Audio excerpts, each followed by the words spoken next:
안녕하십니까. 저는 난임과 유산, 임신, 출산, 가정의 여성과 함께 30년을 생활하다가 이제는 학교에서 후배를 양성하고 있는 여성건강 간호 담당자 박정미 교수입니다. 제가 여성건강 간호를 시작하게 된 이유는 난임과 유산, 임신, 출산, 가정의 많은 정보의 홍수 속에서 오히려 여성의 건강을 해치는 경우가 있으므로 여성의 삶 속에서 임신과 출산의 기쁨으로 행복하고 건강한 기쁨을 함께 나누고 싶어서입니다. 여성건강간호는 whc.nsu.ac.kr을 통해 여러분의 삶에 유익이 있기를 소망합니다. 이번 강의는 유산 후 계획 임신에 대한 준비입니다.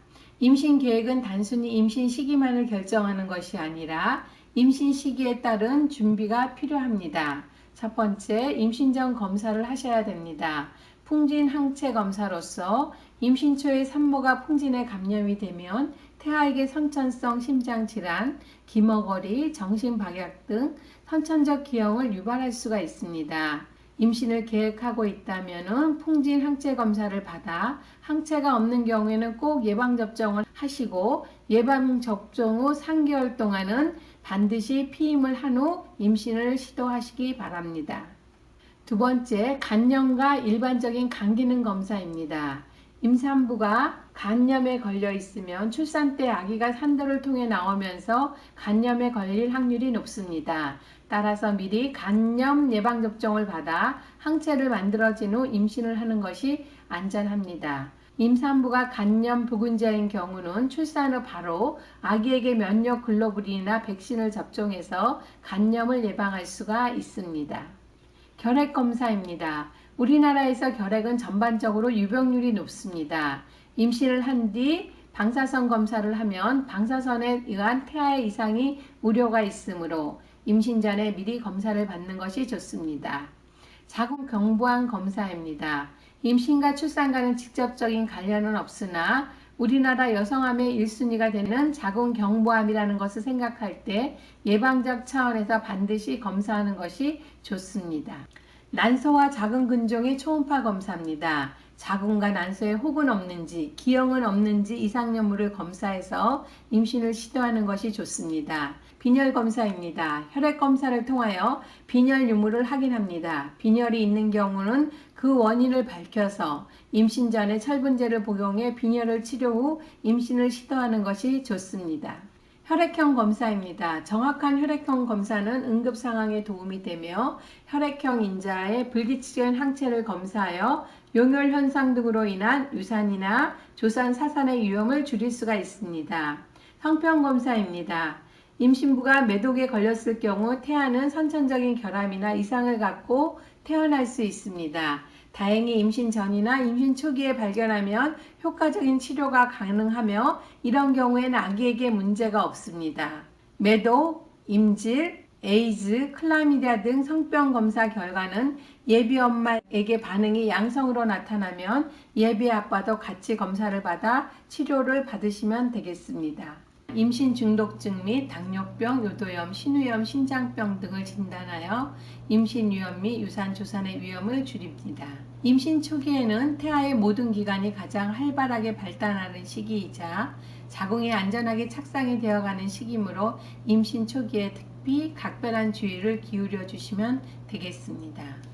임신 초기의 주의사항에 대해서 말씀드리겠습니다. 첫 번째, 직장 생활입니다. 직장 생활이나 집안일 모두 피로를 느끼지 않는 범위 내에서 하시고 무리한 근무나 육체 노동은 유산 또는 조기 진통으로 이어질 수 있으므로 중간중간 휴식을 취하시면 좋겠습니다.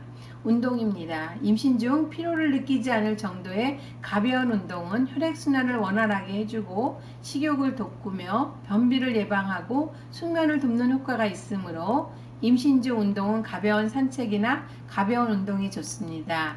특히 산소가 많은 공원이나 숲속을 걸으시면 더욱더 좋습니다.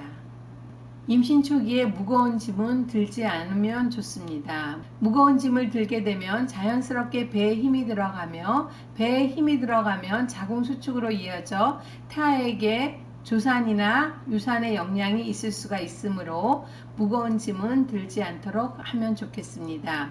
사우나입니다. 임산부는 배와 자궁, 체온을 따뜻하게 유지하는 것은 중요하지만 호흡이 힘들 정도의 뜨겁고 수분이 부족한 사우나, 찜질방, 온천 등을 즐기는 것은 태아의 건강에 위험한 영향을 미칠 수가 있습니다. 또 심한 경우에는 유산의 가능성이 높아질 수 있으므로 삼가는 것이 좋습니다. 여행입니다. 임신 초기에는 태아가 자궁에 견고하게 착상된 상태가 아니기 때문에 장거리 여행은 될 수 있는 한 피하는 것이 좋습니다. 특히 조기 분만력의 기항력이 있거나 조기 진통이 있는 산모는 여행을 삼가는 것이 안전합니다. 엽산 복용입니다. 엽산은 태아의 뇌와 DNA 기능을 발달시키는 데 많은 도움을 줍니다. 시중에서 판매되고 있는 엽산제를 꾸준히 복용하시는 것도 좋고, 또한 천연 엽산 성분을 가진 토마토, 브로콜리, 호박, 딸기, 키위 등 녹색 채소와 과일을 충분히 섭취하는 것도 좋은 방법입니다. 약복용입니다. 임신 초기에는 특히 임신 3 내지 8주까지는 약복용이 태아에게 많은 영향을 미치는 시기이므로 이때 태아의 중추신경계와 심장, 눈과 귀, 팔다리가 완성되는 시기이므로 약물 노출이 되지 않도록 하는 것이 좋습니다. 꼭 필요한 경우에는 의사와 상담 후 복용하는 것이 안전합니다. 카페인입니다. 임신 중 카페인의 많은 섭취는 철분의 흡수를 방해해서 산모와 태아에게 빈혈을 유발시킬 수 있으므로 가급적 피하는 것이 좋습니다. 그러나 하루 한두 잔의 커피는 괜찮습니다. 파마나 염색입니다. 파마나 염색약에는 다량의 화학약품이 함유되어 있으므로 임신 중에 파마 염색은 주의하는 것이 좋습니다. 초기에는 태아의 모든 기관이 형성되는 시기이므로 화학약품의 노출을 피하시는 것이 좋겠습니다. 정기적인 병원 진료입니다. 산모의 건강 상태를 체크할 수 있는 가장 중요한 사항이므로 정기적인 날짜에 진료를 받으시면 되겠습니다. 이번 강의는 여기서 마치겠습니다. 감사합니다.